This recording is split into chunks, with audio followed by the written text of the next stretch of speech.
Hello everyone and welcome back to my channel. For those of you who do not know me, my name's Sabrina and I'm a YouTuber from London.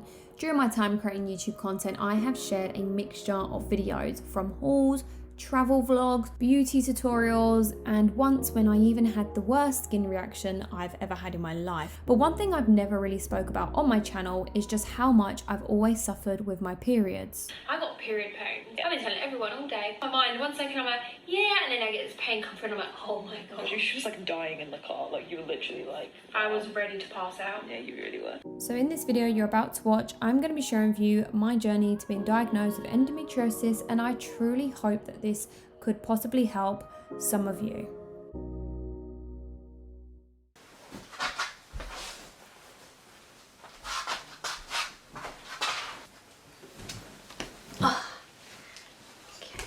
I'm not too sure where I begin this whole journey. I don't really know, but hello and thank you for clicking on this video.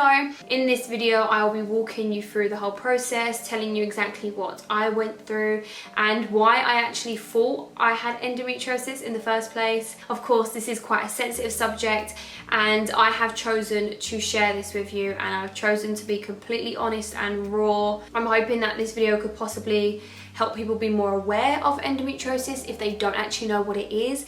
And there might be some of you sitting at home thinking, I've really been suffering so bad, do I have this? So that's what we're gonna go through it all. So please bear with me. For those of you who don't actually know what endometriosis is, I'm just gonna give you a little rundown right now so you understand what I'm talking about in this video. Endometriosis is a medical condition that occurs when the lining of the uterus, called the endometrium, grows in other places such as the fallopian tubes, ovaries, or along the pelvis. When that lining breaks down, like the regular lining in the uterus that produces the menstruations, it has nowhere to go.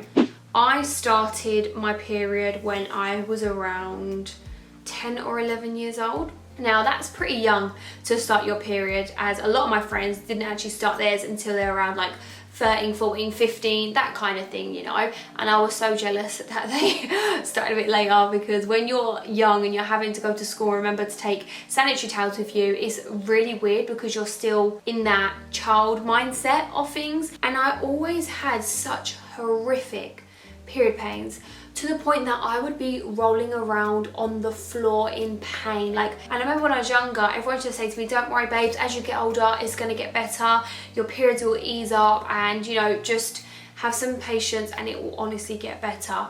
But it never did. And actually I ended up missing days off school every month, because when I would have my period I'd feel so drained and tired and just worn out from all this pain that I physically couldn't move.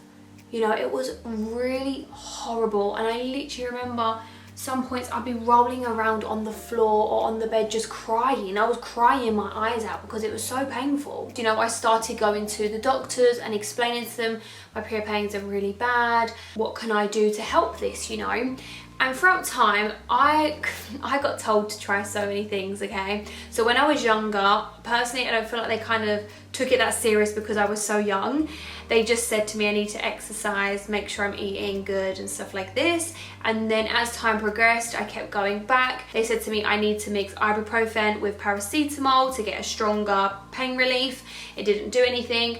And then as I got a little bit older, so when I reached maybe around like 15, 16, 17, they tried me on different pills. So these pills are what you would take every day to help regulate your cycle, and to also, some of them can stop you from getting pregnant as well, but they said it can help reduce the pain. So of course, anything that could help me somewhat control this, I was down to try.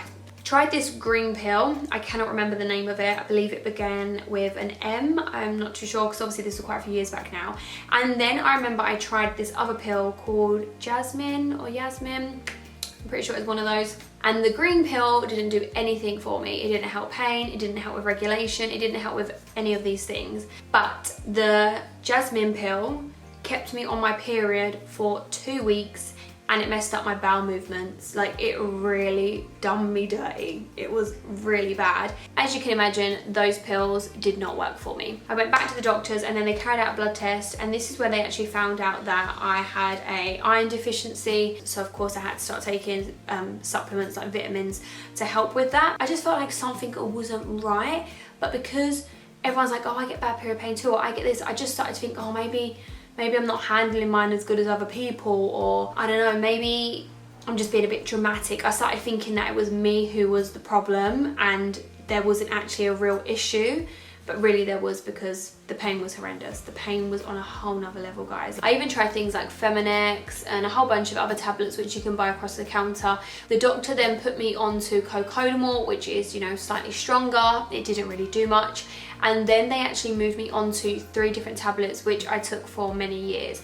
Now, I don't know if I'm going to pronounce these right, but I'm going to tell you what they are. I'm going to put them on the screen right here. So I used to take mefenamic acid, tranexamic acid, and cocodamol combined. I used to take all 3 of these throughout the day when I was on my period and throughout the days that I was on my period, because my week leading up to it, I'd be extremely emotional, drained, and I used to get like an aching feeling in my womb. And then the day that I come on, I'd be so heavy, and then days after, I normally have pain for at least 3 days after my period as well. So I'd have to take these tablets for those remaining days just to help me cope and not be crying my eyes out. These did not stop the pain, but it made things a little bit more manageable so that I could, you know, go to school or try and go to work. I frequently went to the doctors, told them about these issues for many years. You know, it's an ongoing issue. Last year, 2019, I went on a press trip to Barcelona, and I come on my period while we were on this yacht boat out at sea. Getting period pain, as always, so when I went away to LA, period pain. And also, I needed to come back to take some period tablets. I know I shouldn't, but I felt a little bit embarrassed at getting upset and crying in front of people because of this. But my period is that bad that I just needed to kind of segregate myself, but all the jolting on the boat was making my belly go like this, and it was killing me. And I remember one night we was in one of the girls' rooms and we was all just talking, and I was leaning and I had like my foot like underneath me, and I had bled through my sandwich towel, my knickers, my trousers onto my foot while I'm literally sitting there talking with all these other girls on the press trip. And I was like, great. And I tried to explain that, look, I get them really bad, I'm super heavy, and I can't help but feel a little bit mortified at these things. I know it's so normal, whereas now I don't actually care. I've really grown as a person, and I've started to embrace the way that I am and how my womb is, and I feel like this has definitely been a journey up until this point in my life. Another thing that happened in 2019, which kind of caused me to really get onto my doctors and the waiting list that I was on, which I'll talk to you about, is I was actually going to do a presentation in Northampton, and I had to get a couple of trains and then tube and car and blah blah blah. And as I got out of the car, I got period on the back seat of the cab driver's car, and it was just so freaking awkward, guys. Like, I wanted the ground to swallow me up because I hadn't even done my presentation by this point. I had to walk into this big building, and I thought, oh my God, have I got blood all on the back of my jacket, on my jeans? Like, can everyone see this? And I literally had to keep myself together and go, hi, can I just go and use your toilet quickly before I do my meeting and go and do my presentation? I was in that toilet, taking off my sanitary towel to get the blood out of my jeans. I had a bodysuit on as well, so that was underneath there. And I was trying to get it all out so that when I sit down, it doesn't transfer onto my long jacket. And you can imagine my heart is pounding. I'm in Northampton, I'm not near any shops. I don't have any spare jeans with me. The only thing I did have is sanitary towels and tampons, and I just thought, like, this is ridiculous. It's my cat. But it was also awkward because now I was paranoid in sitting down and having my meeting and then doing my presentation. I remember I went into the room and the guy was really nice, and he's like, Sabrina, did you want to sit down to talk to everyone, or would you prefer to stand? And I was like, no, it's fine, I'll stand. No one knew what was actually going on previously, about 5 minutes earlier, but that's just another example of how bad, you know, these sort of situations have been. Going back to when I was younger and I kept going to the doctors and they was putting me on multiple things.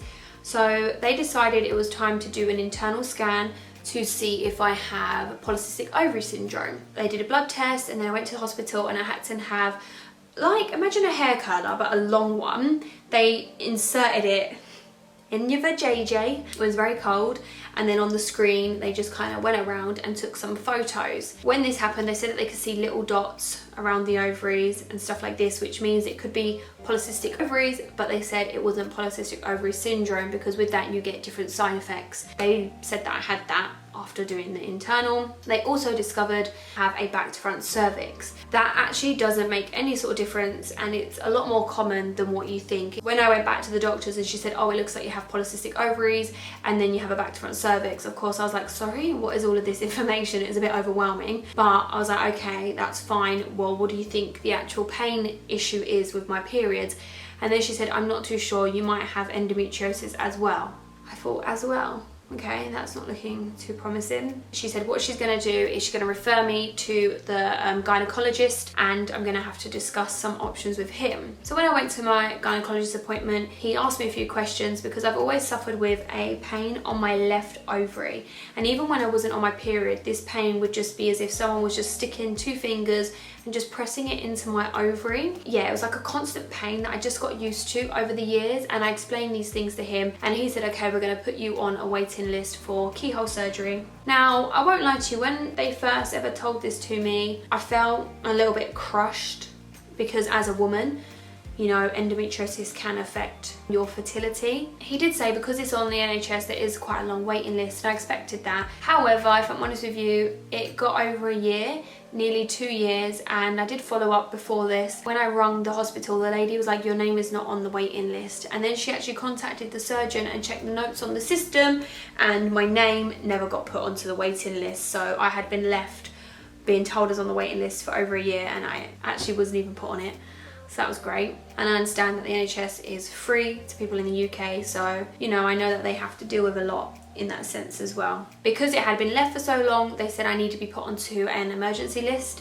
So what I'm going to do right now at this stage is I'm going to share with you the first sort of process that happened before. So I'm going to run the vlog from when I had my pre-op assessment. What's happened today, I'm going to fill you in, because this is the first day of our journey to finding out what is going on with my womb, my bowel, just everything in general. And I just want to share with you what today has involved. Now, I would have vlogged in the hospital, but of course I don't really feel comfortable doing that when I was by myself. I had to meet the gynecologist, and then I had to go to a pre-op assessment.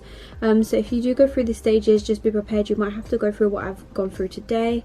I'm trying to vlog all of this when it happens, so it's all fresh in my brain. When I had my gynecologist appointment, he basically told me the procedure, and if there is any endometriosis, that he will laser it away. You know, it should help with pain and also fertility. Now at the pre-op assessment, they'll get you to fill out some forms. These will be things such as your history, if you've taken certain medication, if you're on medication, any sort of allergies you may have, etc. Now in the pre-op, I also had to get like a cotton bud sort of thing, and I had to swab inside each of my nose, in my mouth, and also in my groin, which is really bizarre. So basically, you know where you get your little V shape just in the groin right there, as you can see.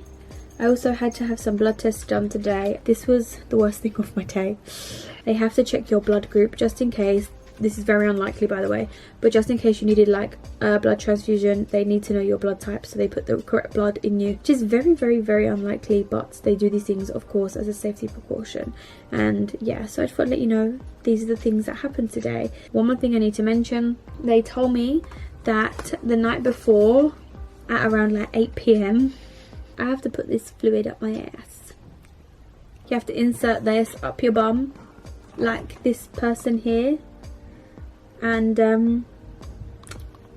get all the shit out your butt, basically. These are the sides that you don't see in these videos when people share their stories. Shoving fluid up your bum. I do have to go back to the hospital 2 days before my actual surgery. Gonna have to have another blood sample, and then 2 days after we will start the procedure. I'll see you in my next clip. As you can tell from that footage, I'm being very open and honest with you. So we're now going to go to the part of this vlog where I share with you the moments that I captured before the surgery and after the surgery. We're going to run that now. We're on our way to the hospital. It's very dark outside because it's extremely early. This video is just going to be me looking like death, but it's fun, it's fun. We have arrived at the hospital. We haven't been to this particular one before, so we're going to have to try and find where we need to go. Yeah, my belly feels funny now. So does mine. does it? Yeah, I know, nerves, like a nervous poo. You get pay and display. Quite so, like, foggy where it's so cold right now. Don't even know if we're in the right car park or right bit. I'm actually in pyjamas, guys, but they look like a tracksuit from Primark. Did you lock it, yeah? I've just got my hospital band on. I'm in the toilet because it's been really hard to vlog these sort of things, but I had to do a urine sample, have a thing under my tongue, have my blood pressure done, and I've been given these stockings that I have to put on. I've explained to them that I have like a really bad phobia of like needles and blood, and I often feel quite faint and stuff. I'm talking a little bit low because I'm in the toilet. It's quite hard to vlog when out there because we're just waiting with everyone. But yeah, I just thought I'd come in and give you a little bit of an update and say we're going to be going up very soon. So I might see you after the surgery or before, I don't know.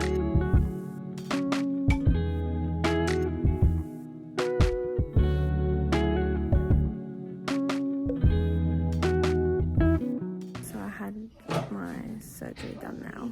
I'm in the ward right now. I'll give you guys a little bit of an update when I'm feeling a bit better. I've got all my stuff taken out, which is good. This one, I'll let you know how I feel a bit better. You literally called up around 6, aren't they? Yeah. About so half 6. Now we're leaving at what, 5? Yeah, so it's quite dark now again. But well done, baby. Honestly, like you're so brave for doing it. You handled it like a trooper. And you know, I know you didn't want to do it because you ain't had the best experience, but you've done it. Yeah, it's done now. But I had some lovely nurses today, and they're really sweet. Yeah, they was actually really good. They were, weren't they? Yeah. The next clips are going to be tomorrow, so I'll see you in the next clip. Bye. Belly is really bloated right now, as you can see here at the incisions, and my belly is still quite big and hard right now. It is the next day right now, and I'm struggling to move a little bit. My belly feels so hard and big. I've got pain in my upper shoulder here, and the throat feels quite sore, but I was aware of that. It was going to feel like this the next day because the guy who put the anaesthetic in my hand basically said that your throat will feel a bit sore after because of the tube that gets put down there. It is nearly 2 o'clock in the morning. Last night I couldn't sleep at all. Didn't go to bed till gone 3. Every time I lay flat, can't breathe properly. This tightness in my chest just gets really restricting. The pain that I feel in my neck and shoulder is really horrible. But the worst pain is in my chest because I am really finding it hard to breathe and I can't lay flat. I'm starting to feel really tired. And then my body is feeling it now. My body is like, oof. But I can't sleep because I can't really breathe properly. I can't believe I'm even vlogging like this. I'm to my doctor's right now. I'm in the waiting room. I'm going to be seeing a nurse and getting my dressings changed. Vlogging this on my phone just so I don't have to bring like a big bulky camera. Back indoors now. So these marks here are just from the plaster. But here we have my first incision. I'm not gonna lie, this one doesn't look the greatest. It looks a bit like a butthole. So when I put my piercing back in, it will cover whatever's there anyway. Then we have the other one. I know it might look a bit gross right now because you still have a bit of the stitch in it, but that will heal. And I'll have to take all of this off now. So all of these plaster marks I'm gonna just like wash off right now. So I'm checking in with you guys again. I've actually left the house today. I'm feeling really excited because we've come to our new apartment and we just finished filming a empty apartment tour. So if you want to go and check that out, that is on my channel. Hence why I'm in the bathroom, because it has the best lighting ever. Everywhere else looks yellow. Can you see how yellow it looks in the hallway? Whereas the bathroom lighting is really good and really like bright and cool toned. Today has been the only day that I've actually not felt a lot of pain in my chest and in my shoulder as much as the previous days. My hands are starting to look better. As you can see, I know that they're really bruised still, but they look a whole lot better, which is nice because they were really quite sore obviously before. If I'm honest with you, I didn't expect to feel this way for this long. because I'd heard about, like, you know, this sort of surgery, how a lot of people are like, oh yeah, you feel fine after 2 days and stuff like this. I'm now on my 5th day, I want to say, my 5th day, and I've only just felt okay. That is today's check-in, that is today's update. If you're getting this done right now, do not expect yourself to be going back to work in 2 days like I did. Give yourself longer, because it's day 5 and I still feel extremely tender, but onwards and upwards it's looking better. I have had a slight pain on my ovary constantly.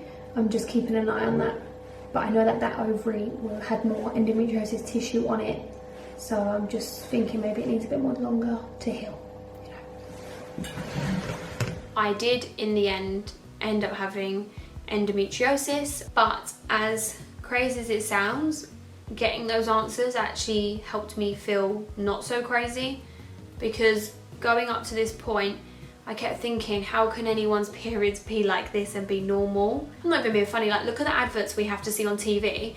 No disrespect, but they're playing tennis in white outfits. That's just unrealistic. I don't know one girl that wears white on her period. I don't know. So when I watch these adverts and you see it, don't let your period get in the way, sometimes it makes you feel a little bit because I think, well, hold up a second, it is getting in the way, and I'm genuinely struggling to do my daily tasks and get my mind into a place that I feel okay, because my body is hurting so bad right now. So yeah, I do actually struggle with it stopping me from doing my day. And when I see stuff like this, it really made me think, oh, is it just me? Like, am I going a bit crazy? But when I got told, no, in fact, you do have endometriosis, I don't know, I felt like I got some answers. With the endometriosis tissue, it can grow on different places. And for me, it was on my left ovary, which makes sense because I always had that pain. It was on my pelvis, and it was also on my bowels. Everyone fights their own kind of battles in life, and this was just something I have to deal with, and it's a part of my life, a part of my journey, and it's a part of me. Even if I don't want it to be, it is still a part of me. Since having my surgery, I have had a period, and this period was very painful, just like they all are. However, this one I felt a lot of aching pains, and they did say to me your first period after can be fairly painful. They did also say to me that they lasered away endometriosis tissue, and that I would have to go back in around 8 weeks to discuss other options and stuff like this. I haven't actually been asked to go back to the hospital as of yet, so I am still waiting to hear back from them. If you have endometriosis and you have chosen a specific route or option for yourself, please comment them down below and help me out, because right now I genuinely don't know what is the best way to go. But I have to say, peppermint tea and herbal teas have become my best friends, because they help with the anti-inflammatory properties and help reducing my, what we call an endo belly, because my belly gets extremely bloated, especially if you are having this surgery. Peppermint tea will be really helpful for you after, and hot water bottles, because I had the worst pain with the air and the gas like trapped in my shoulders and in my system, and that was quite painful. Don't get me wrong, I do kind of feel like since being told I have endometriosis, it has made me think about having children more sooner than later, because of course, you know, people with endometriosis can tend to struggle a little bit, but I'm not going to choose to dwell on that too much. I really do not want to allow that thought into my head too much, because it's really not a nice one. Because like I mentioned, as a woman, we just assume we can have children, and the thought of possibly not even being able to have children just makes me want to crumble. We're not going to pay too much attention to that thought, because I'm in charge of my thoughts, and we're not gonna give that one the time of day. Yeah, so of course this is all really new to me still. I'm really quite sad that it took me around 15 years to get the answers that I really wish I had sooner. I just wish there was more awareness around this and it was taken a little bit more seriously. But I genuinely feel like I have to talk about it. I have a duty to share this with my audience in the hopes that you guys don't put off getting things done because you're scared. I do not know if I've mentioned everything in this video, I'm not too sure, but I really do hope that I have.